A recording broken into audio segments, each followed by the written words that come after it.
Hey everyone, how are we doing? Today it is, I believe, November 20th. What is today's date? Let me just go ahead and see what today is. Today is Friday, November 20th.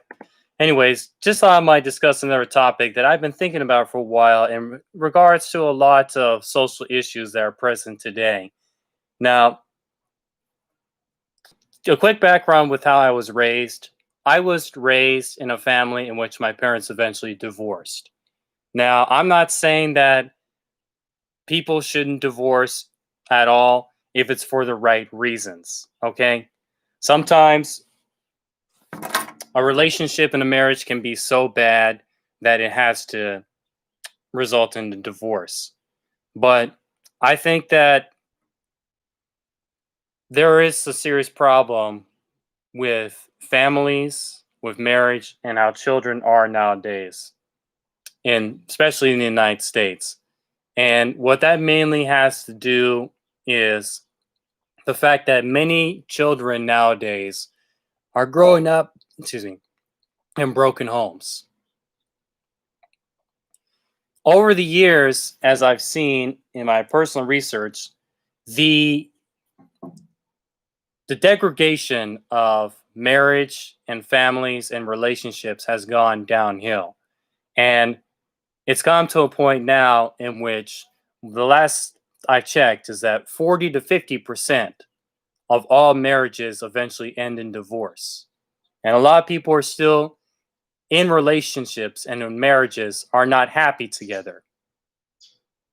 And that has a very negative effect on the children because this is what I found out with me personally and for many other kids who are successful in life is that children tend to be more successful when they have both their mother and their father in the picture. Now, for me personally, when I was growing up until the age of 12, 13, my parents were together. Their relationship was pretty tumultuous, but they still had love for us. And that love was very, very important. And I learned things in life from both of them on what to do and what not to do with my life.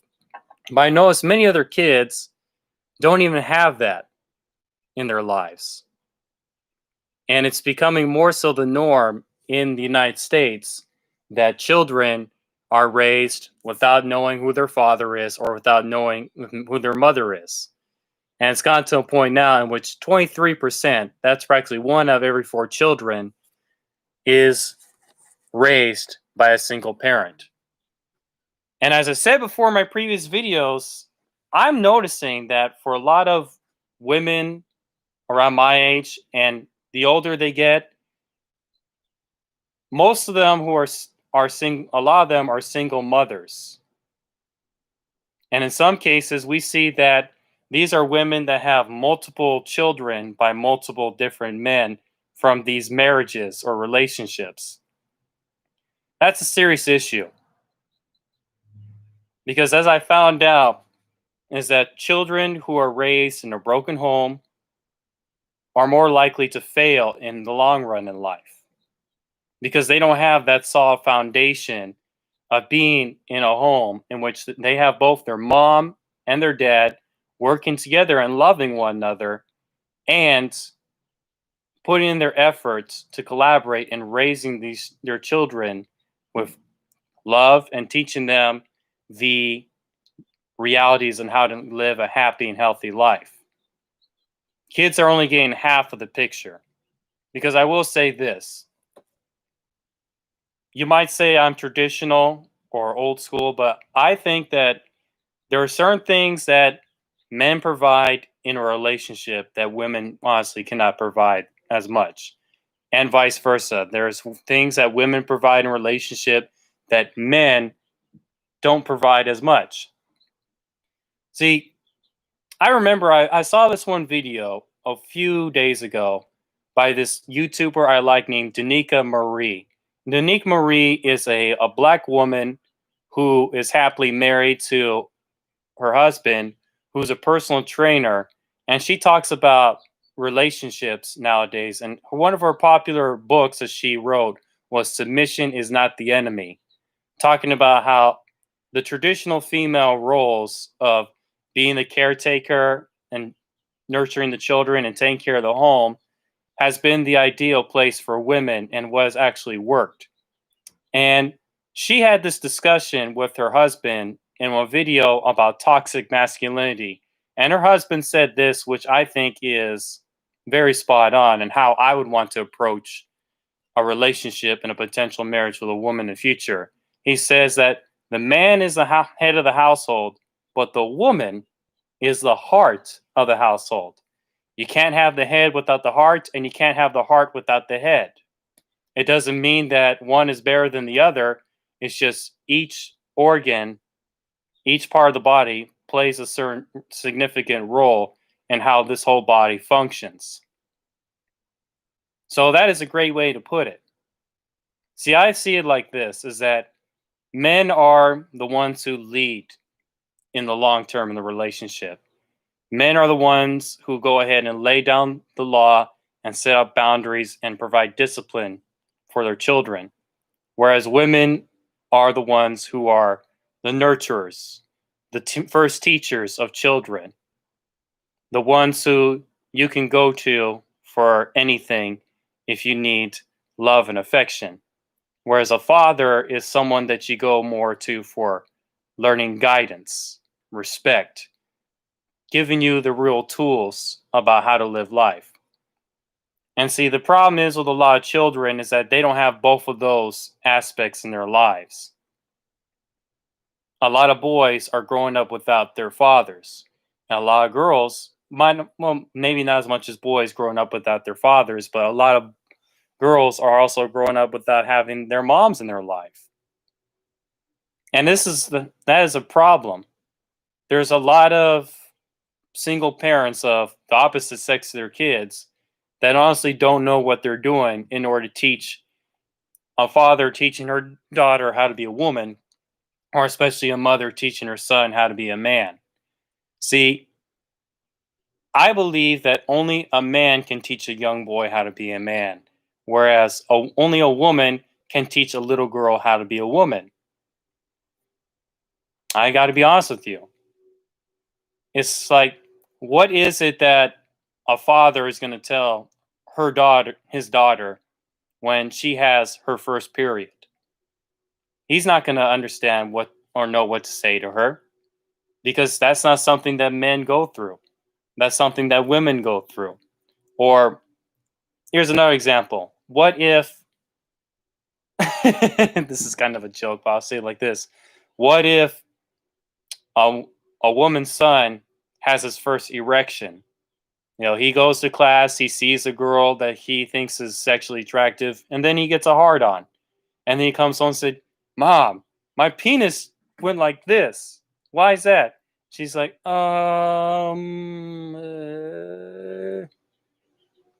The best thing that she can do is, let me go get your father. You can talk to him about it. See, that is what makes healthy relationships and raising of children, is that men and women play their roles. Fathers and mothers play their roles. But now it's come to nowadays in which men and women want to play opposite roles. Women want to be like men and men want to be like women, because we think that if the roles reverse, we'll become more egalitarian when it comes to society. But nowadays, it's like everything is so topsy-turvy that we've lost our roles and we lost our place, and it's causing a lot of dysfunctionality, as you see with children nowadays. And I just think I can't really relate to a lot of kids. Because although I grew up in a home that was dysfunctional, my parents at least still had love for both my brother and I, and they taught us good things in life, and we done good things together. But now it's like a lot of these kids, they just didn't have the same things as I did. They weren't given that more so of a solid foundation in life as I was given by my parents and I given myself. Many children or people around my age, they're still basically naive and immature little kids because their parents didn't show them how to become well functioning adults, because they came from all these broken homes. See, if this keeps going forward, I think that it's going to cause further the downfall of society. When you have a lot of broken homes, you have a broken community. When you have a lot of broken communities, you also have a broken country. And parents are not becoming parents now, are not really parents nowadays. Many parents are going ahead and having the raising of their children being outsourced to other things, such as technology. I think a lot more kids nowadays are being mostly raised by what they see on TV, on the computer, on their phones, on their iPads, and on their cell phone, than actually sitting down and talking with their own parents about what they're going through every day in life. And even the parents are having their children mostly being raised by daycare, a babysitter, or the school. So, like back in the days when parents would realize that their kids were acting up and misbehaving at school, they would go ahead and have a sit down conversation with their kid and sort it out. They sort out that situation. But nowadays, it's like a lot of parents, when their kids gets in trouble at school, they blame the school. They blame the daycare. They can blame the babysitter. Or here's another classic example. A lot of times when you hear about another school shooting and they bring out what were the causes of this, why did this young man go on a rampage and kill all these innocent people? One of the first things they say is, oh, what was he watching on TV? What movies was he watching? What video games was he playing? And then you think to yourself, well, like Chris Rock even said in his comedy special, Bigger and Blacker, about school shootings, he said, what about the parents? I'm not saying that necessarily the parents were fucked up, even though in some cases they might be. But I'm guarantee that one of the main reasons why young men go out on these killing sprees is because they came from a broken home. They came from a home in which they didn't feel a sense of value and love that they needed. These were broken, unhappy young men that want to exact out their pain and suffering and anger and frustration and rage onto others by killing a lot of innocent people. And that is definitely the case for a lot of guys who are criminals. A lot of guys who've been to prison. I've talked with a lot of these guys. When I was at this homeless shelter 2.5 years ago, a lot of the guys that were there were guys that came out of prison and who were in crime. And I've heard all these stories from them. Oh, I never knew who my father was. My parents would beat the shit out of me. You know, my mother was an alcoholic or a drug addict and all this other stuff. And it's just like, I remember, I'll tell you this another story. There was this one kid who was 19 at the time, and I was 5 years older than him. I was 24. We would go and play cards in the chow hall and hang out. I got to hear his story. And he said that when he was a kid, his parents would go ahead and lock him inside of the closet in their home and torture him. And he was there at the mission because of probation. Because I think he got himself into a case, and after he got out of jail, he was supposed to go through the program there so that he can be rehabilitated, but he didn't last. He got kicked out because he didn't fix himself. And that's the other thing, is that leading into what I think is the main solution for this problem with all these broken homes and broken families. We need to go ahead and fix ourselves before we go into any relationship. Okay? See, a lot of us, this is why I realized with my own parents. My parents were broken human beings. They were broken and unhappy human beings that felt as though they had to be in a relationship with someone else so that that would fix them and make them happy. That never works. You have to make yourself happy. You have to fix your own self. Because if you don't, that's just going to stick with you for the rest of your life. And sometimes you figure this out when it's already, a lot of times you're going to figure this out when it's already too late. That's why I'm working on fixing myself. I have to be the best shape that I can be, not only just physically, but mentally and spiritually and emotionally before I go into any relationship. I came from a broken background, but that doesn't mean that I'm going to stop myself from fixing myself. That's the best thing that you can do is to fix yourself, to love yourself, become happy with yourself, as I said before.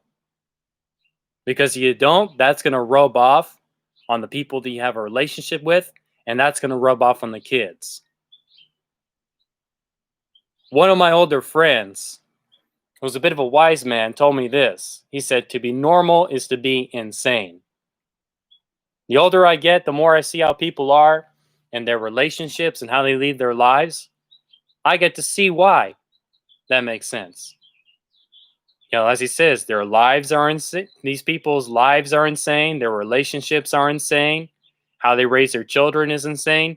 People are insane and broken because they haven't learned to fix themselves here and there. And if we don't choose to fix ourselves, things are only going to get worse. And I have a prime example. Someone who went from being in a broken home to fixing himself. Tookie Williams, one of the founders of the Crips. He grew up in a broken home. He didn't know who his biological father was until it was already too late.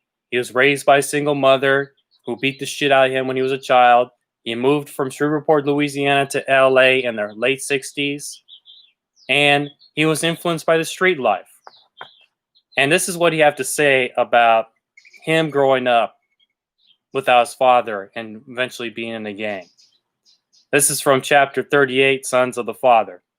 My struggling mother was a true warrior for motherhood, but I could not absorb the male image from her.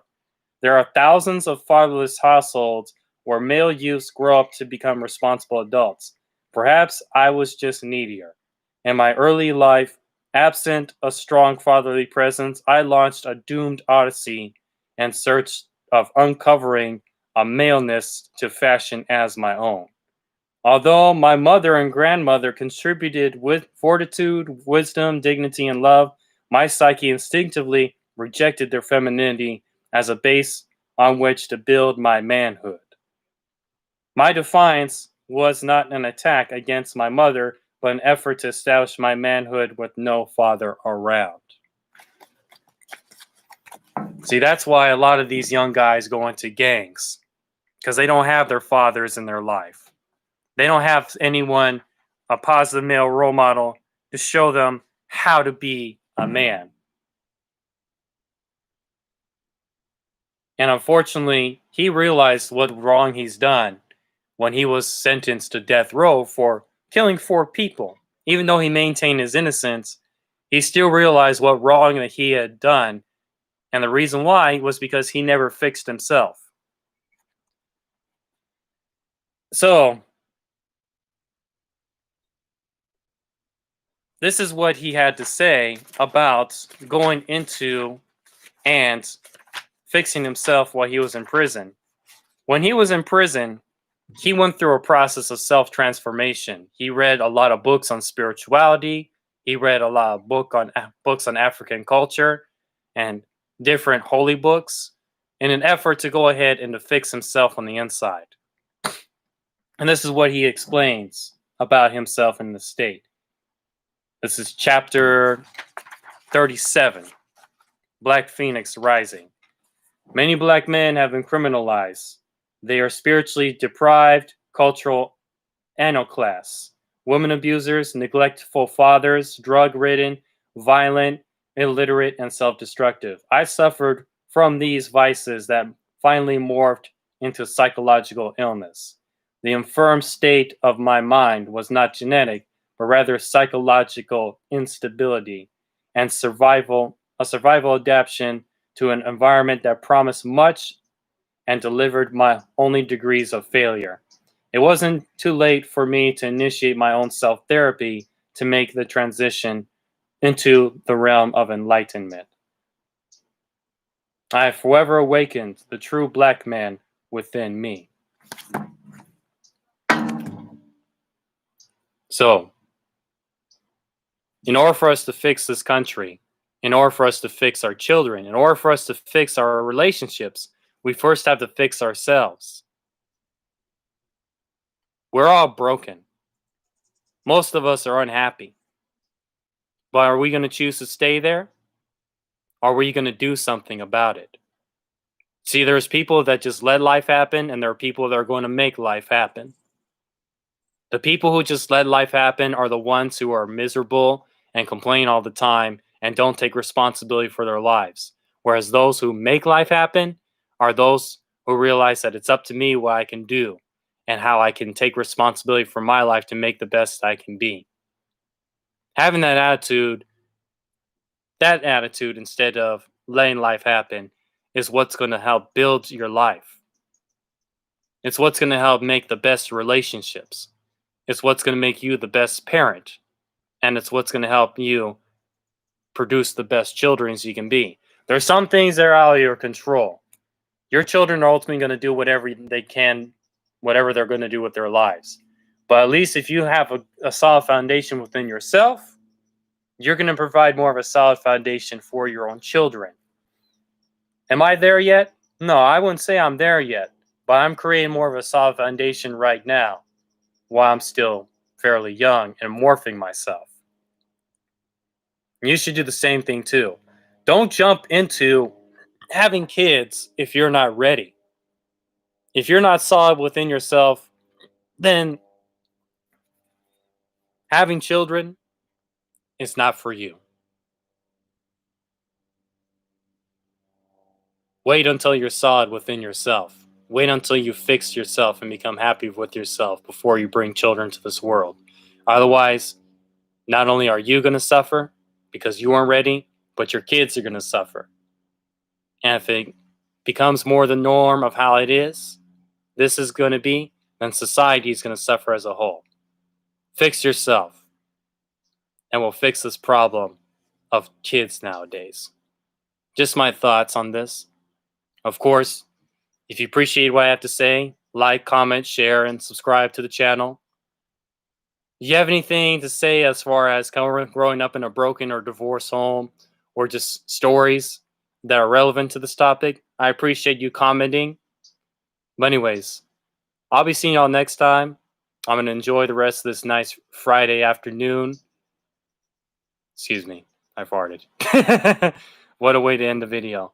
Anyways, I'll see y'all next time. Y'all enjoy your day and appreciate your relationships and appreciate your relationship with yourself by choosing to fix yourself. Peace out. Have a good day.